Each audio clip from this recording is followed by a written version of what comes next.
Hello, and welcome to our Zoom webinar on thyroid. Dr. Jamie Brinkley is going to be speaking to you about her expertise about the thyroid gland and thyroid hormone replacement and what's good for you and what's not. So without further ado, take it away, Dr. Brinkley. Hi there, I'm Dr. Brinkley, and today we're going to be talking about the thyroid. Replacing thyroid hormone and diagnosing thyroid conditions is one of the things I do the most in practice. So let's start with what the thyroid is and what kinds of things are affected by the thyroid. So hypothyroidism is something that affects 1 in 5 women in the US by age 60, so it's very common. There's 20 million people, men and women, who are receiving thyroid replacement treatment in the United States, which is 12% of the total US population, which is quite a lot. So this is a pretty common, issue. For those of you who are not aware, the thyroid gland is right here in the front of sort of underneath the Adam's apple, and it just tucks right in there. And this is the gland that secretes thyroid hormone and calcitonin. Right on top of the thyroid are parathyroid hormone glands, which are pretty much attached to thyroid hormone, but they have a separate function. They secrete parathyroid hormone, but there can be some crossover in terms of, if there's a nodule that's growing here, it can press on parathyroid glands as well as the thyroid. And then and what that affects is calcium metabolism. So pulling calcium out of the bones and putting calcium back into the bones. One of the most prevalent things that affects thyroid hormone regulation is pollution. So you can have organochloride pollution from chlorine, bromide, and then also iodine can be a positive or a negative influence on thyroid hormone production. Dietary iodine is helpful with upregulating thyroid hormone production. But then of course you can also take potassium iodide, for example, which is passed out if there is some nuclear event that happens and can block and shut the thyroid off temporarily so that you don't get thyroid growths and such. Okay, so thyroid hormone. Thyroid hormones are the thing that it helps power the mitochondria, which seems to be the thing that, the only thing that people remember from high school biology. It's the powerhouse of the cell, and thyroid hormone helps regulate that. And that helps to regulate and, power the cell for all of its different functions. The more fat that you carry on your body, the more decreased thyroid conversion is from T4 to T3. So T4 is the thyroid hormone that your thyroid gland produces. It gets converted to T3 by pretty much all of the cells of your body. Exercise will help to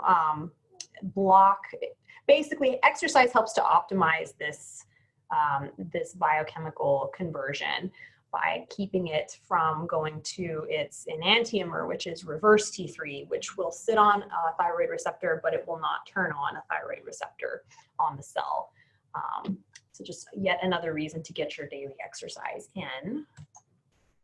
So one of the most common thyroid problems that I see is Hashimoto's thyroiditis. So Hashimoto's thyroiditis is basically a type of hypothyroidism that involves autoimmunity. So what that is that your body starts to attack either thyroid hormone or your thyroid or both. And we can detect this with a blood sample and check your antibodies. And this is important because usually the more severe the autoimmunity is, the worse the hypothyroidism will be, and the more destructive it will be to the thyroid gland itself. And the more, basically, the more damage that your thyroid gland gets, you know, the more we're going to have to rely on thyroid hormone replacement, which isn't a bad thing, but it's good to try and get ahead of it and preserve that thyroid gland as much as we can. So this also can be related to other autoimmune conditions. So there is a little bit of a crossover between Hashimoto's thyroiditis and celiac disease, lupus, rheumatoid arthritis. Sometimes those autoimmune conditions like to travel in packs. So it is a little bit more common to see celiac disease with Hashimoto's thyroiditis. And so usually it's a good idea to test these things together. If you have had exposure to toxic mold, it can worsen Hashimoto's thyroiditis, and it can just basically start that chain reaction of autoimmunity that we want to try and get ahead of. There can be food sensitivities that will aggravate this as well. And then always when I'm looking at thyroid disorders, I want to screen for adrenal issues as well, because when we're talking about hormones in general, and the endocrine system in general, it's really a big symphony of all these hormones playing together. And usually it's not a problem with just one section of the orchestra. Usually everybody needs to get reset and work together. So some of the symptoms of low thyroid are, well, there's quite a few, but you can be more depressed, you can have more insomnia, you can be more tired for sure. Having low thyroid will increase the incidence of heart issues, cardiovascular disease, even elevate cholesterol. Certainly you can have low libido and weight gain. Hair loss is a big symptom, as well as cold sensitivity, dry skin, brittle nails. It can increase the incidence of miscarriages to have a low functioning thyroid, because thyroid hormone is necessary for fetal development. And so if there is, you know, low thyroid hormone, that will cause issues. Osteoporosis can be a problem with low thyroid. Heavy menstrual periods is something people don't often know about. Constipation is another one that doesn't look like it's on this slide either. But the list is fairly long, and it can look like symptoms of other things. Certainly you can have osteoporosis without low thyroid. Certainly you can have fatigue, and it doesn't mean you have a thyroid problem, but it's just another reason to get a good screen on that thyroid function. So aside from weight, which we have talked about briefly on the previous slide, there are other factors that control the conversion of T4, which is the more long-lasting and slightly less active thyroid hormone, to T3, which is the shorter-lived but very active thyroid hormone. And basically, some drugs will lower this conversion. Certainly being in a state of starvation, having diabetes, that will lower this conversion.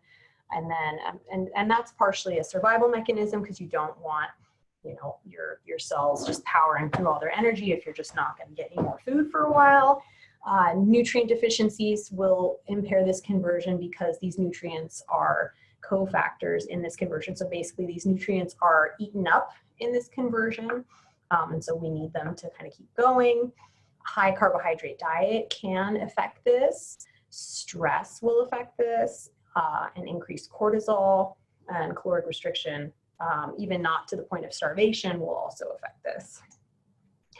So the nutrients that are needed for your thyroid to make thyroid hormone are iodine, zinc, vitamin E, A, and C, B vitamins, especially riboflavin, which is B1, niacin, and B6, which is pyridoxine.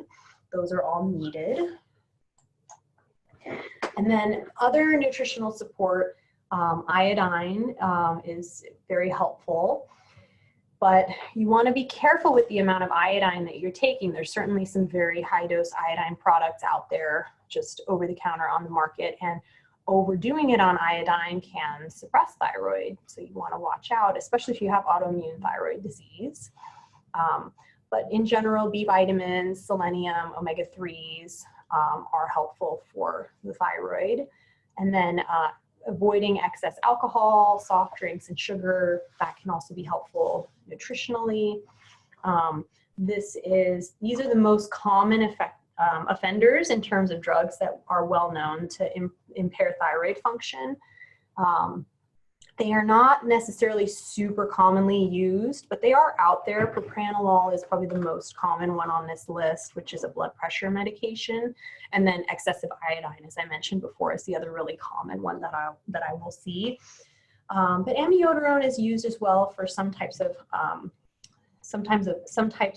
arrhythmias, and then for blood pressure as well. Some folks who suffer from bipolar disorder will be on lithium.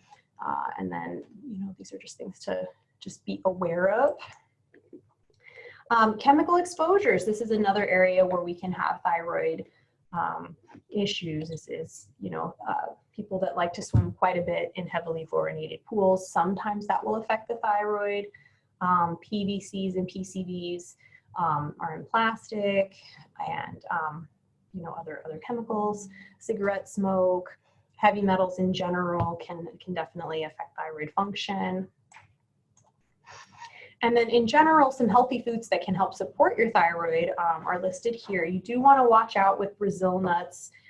They are high in selenium, but you don't want to eat too many of them. You want to eat no more than 1 or 2 Brazil nuts per day. Tuna can be helpful, but again, you want to limit that as well due to heavy metals. So everything has a little caveat to it as well. But these guys are fairly helpful. And then, of course, for more detailed thyroid evaluation and treatment, we do offer free 15-minute coordination meetings at our office. And then, we do offer telehealth for anyone who is living in the state of California. I look forward to seeing you guys. And then I'll send it back to Dr. Rathel. Thank you, Dr. Brinkley. That was fantastic. Please let us know if you have any questions, comments, or concerns. Like Dr. Brinkley said, we are available 5 days a week, Monday through Friday, 8:30 to 5:30 Pacific time. And we are available for telemedicine or in-office appointments. There's lots of different things that we do at our clinic. So check out revolutionsdocs.com, revolutionsdocs.com. And we look forward to hearing from you. Be happy, be healthy.